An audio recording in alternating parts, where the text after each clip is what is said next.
going on, everybody? I thought I'd get on here and do a little match review, and I'm going to do some shout outs for my sponsors that actually sponsored me for this last match. So, me versus Richard Calero. It was for the number one spot at 220 in the state of Ohio right arm. And I knew going in that he was going to be extremely strong. 4 years ago, he absolutely whooped my ass. I was kind of like new to the sport, like a year and a half in. You know, you're still kind of getting your bearings. And he whooped my ass. So for this training camp, I just constantly had that on repeat. And I'm glad I finally moved up weight class because I was ranked at 98, but I was number 2, and Joel was in front of me, but that match just never happened. I don't know what happened on his end, but it just didn't happen. No biggie. So Cody Smith was actually ranked number 1 at 220 left and right, but he's my training partner, and he doesn't really even pull right-handed at least anymore. And you know, we talked about it, and he just wanted to vacate it or whatever. So of course, I'm not going to waste that opportunity, and I wanted to get a little revenge because Rich is a fantastic arm wrestler. I knew that if I could compete with him that I had leveled up because he has been around for so long. I think since like 2000 is what they said when they were announcing him, which is insane. I was born in 98, so I was 2 years old when he started arm wrestling. Basically how it went was round 1, he tried to top roll me, which that's what I expected going in because that first match, you know, he usually posts up really, really high, and sometimes will have his leg on the other side of the table. And he drags back and hits sideways. But when he does it, it's like a drag that goes into a hook, but you're already palm up. So I was expecting that, and it was a strap match, which was awesome. But I was able to catch his back pressure and go sideways, and I won. Round 2, he adjusted and he actually hit me inside. I wasn't really expecting that, and he got me on his side of the table, and I kind of sat there for a second. I was good holding him, and then I got my bone lock in, and I just started driving sideways, and it was going, but he elbow fouled, and then it restarted, and he went inside again, and I'll be honest with you, I wasn't expecting that. And he got me, and he got way better hand position, and he got me straight to the pin pad. And it was a fantastic adjustment by him. I thought, okay, that's really, really smart. So the third round, I thought to myself, okay, he's coming inside because he knows that he can't top roll me. So I need to go ahead and set up and adjust to where instead of me catching him here, I'm going to be catching him here because he's going to be coming inside, and I need to keep a little bit of my pronation. Or if I could just stop him, at least if I could just stop the hit above the pin pad wherever, I can apply my side pressure, and that's what I have been training for. All the stuff that you guys see these videos on is, you know, a lot of it is side pressure really from anywhere. So he hit, got to a spot, I was extended out a little bit, but I caught him, and I caught him just in time, and then I started applying side pressure, and I was eventually able to drive him over to my side of the table. And once I did that, I felt comfortable. He kept his pronation the whole time. His pronation is like elite level. I mean, it's got to be elite level. It's incredible. He almost always had hand control. I just had a little bit of better, side pressure. And I think my bone lock was a little bit better. But his pronation was incredible, bicep extremely strong. So I drove and eventually got him to my side. And at this point, he had my hand taken completely. And I was driving. I was still comfortable, but I knew he was running out of air, and I was running out of air. So I came up and I actually pressed him, something I've never done before. And I'm like, I don't know where the hell that came from. I've never practiced it. So I'm starting to wonder if you train a lot of side pressure, there is a press in there in your arsenal somewhere, especially if you get a little bit desperate. Because that takes a lot of elbow integrity. I mean, that takes a lot of elbow integrity, especially when you're right here to be able to come up and press. A lot of that feeling is on the end of your elbow. And I really believe if you do a lot of side pressure training, even if you don't practice it, it is in your arsenal. At least that's what I figured out, and that's what I learned. So, fourth round, I knew what he was doing. I was able to catch him, and I brought him over. And I was so happy the way this match went. I've been training my ass off. I come home after work and I train. It's just something that I do. And this is something that I've had on my mind for ever since I've got started into the sport. And if you notice at the end of that video, I hate cocky sons of bitches. I hate them. But I said, my time is coming. It's going to happen. It's bound to happen. And I think I made a statement with this match. And I'm coming for the top guys in the country now. It's going to take some time, but that's just the way it goes. You just gotta. I think if you're just willing to freaking do it, if you're just willing to do it and put in the work, it's going to happen. If you can just keep going, and I've gotten my ass whooped so many times, and that's a big thing that I want to really exemplify is you will get your ass whooped in this sport. Matter of fact, you will get your ass whooped so much to where you're like, am I any good at this? But at the end of the day, you got to have that belief in your mind that I am going to keep going because I will eventually be the best. And I accomplished one of my goals, this last weekend. And I became the number 1 220, in Ohio right-handed.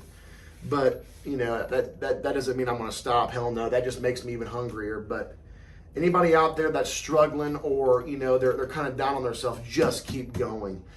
And, a lot of people said that I had to change my style or I need this certain thing, which, you do need certain angles to defend certain arm wrestlers, but there's always something that people are good at, and everybody has a gift.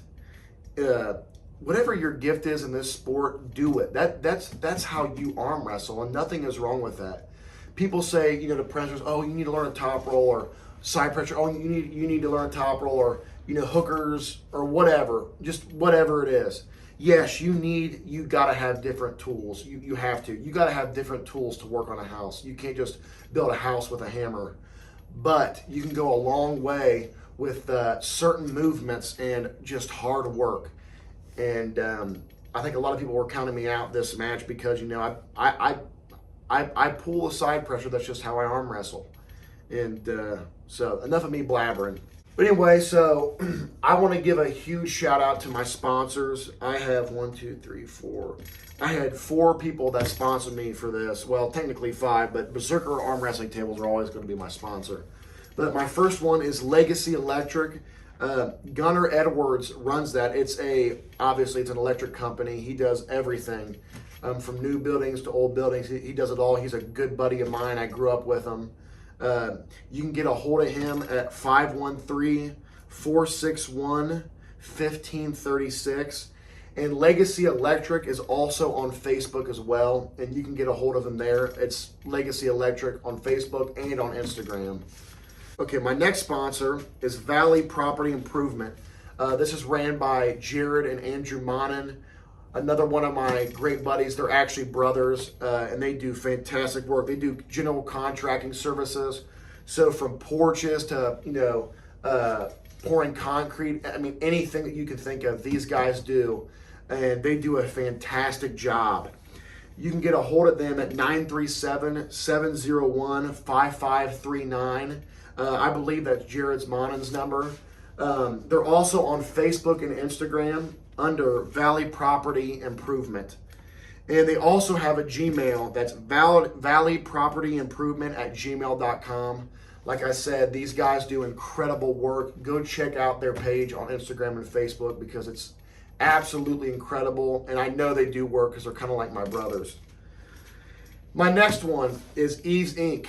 And this is a tattoo parlor that did all this work. I like to think that it's really, really good. She does an incredible job. She's based out of Springboro.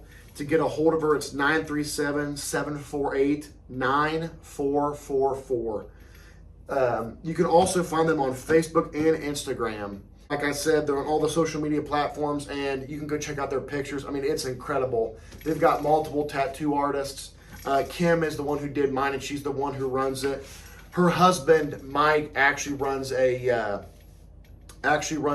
canine training unit, and he did a couple dogs for us. He does a great job. He actually sponsored me as well, but he just wanted me to shout out his wife's business, but I need to give him a shout out too. And he does a great job. But this Ease Inc. you can get, and also the email is info@easeinc.com. They did all my work. She does an incredible job. She also does permanent makeup. And for women that have had breast cancer, she does the the nipple tattoos. It looks incredible. She does just a great job. Just a fantastic person and a fantastic family. Okay, for my last sponsor, this is My Home Gym, Complete Fitness in Tip City. Just a badass home gym that's got everything that you need there to get strong as shit, basically. And they are located at 126 West Broadway Street, Tip City. It's right before the railroad tracks. And their number is 937-877-3014. Their email is cfitbit@gmail.com. And the bit is 2 T's.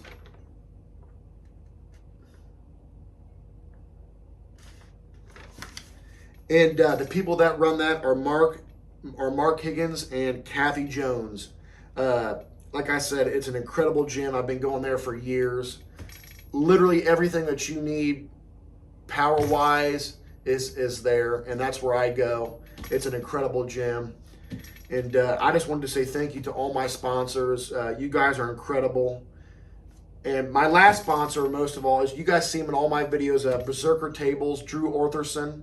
He is a incredible craftsman. He's like a modern day swords maker, but instead it's I guess you'd call that a blacksmith, but he does it with arm wrestling tables. He builds all the handles that you guys see on my videos. He creates an incredible craftsman. But like I said, check out all these guys, man. If you guys have any questions, leave a comment below. But I appreciate you guys, and I will be posting some more training videos and stuff like that. But we are now #1 in the state at 220 pounds, and I promise you guys are going to see me rise to the top. It's going to happen. Like I said earlier in the video, all you got to do is believe it, and I've seen it so many times in my head. I dream about it. And, I won this last match, but what was it? At Nationals in April, I got my ass whooped by Robbie Russell, got my ass handed to me. But guess what? I'm going to get up, and eventually I'm going to get these guys. It's just bound to happen. I think that's the belief system that you got to have in yourself. But anyway, I'm going to quit blabbering. I will see you guys this week. I'm going to post more. But thank you guys. I almost forgot. I wanted to say, Kevin Palco, the event that he ran at Dogfights 9 was absolutely incredible. Almost every match was a banger. Personally, my favorite was Greg Arnold and Jose Hernandez, incredible match. But the production was unbelievable. Thank you to Kevin and Adam Silver for filming. Just an absolute incredible event. Electric. I mean, it was packed out from the video that you guys saw. I mean, it was just packed. But I just wanted to say that, and I forgot to. But just an incredible event by Kevin Palco. Dogfights is going to keep doing its thing. Just an incredible event.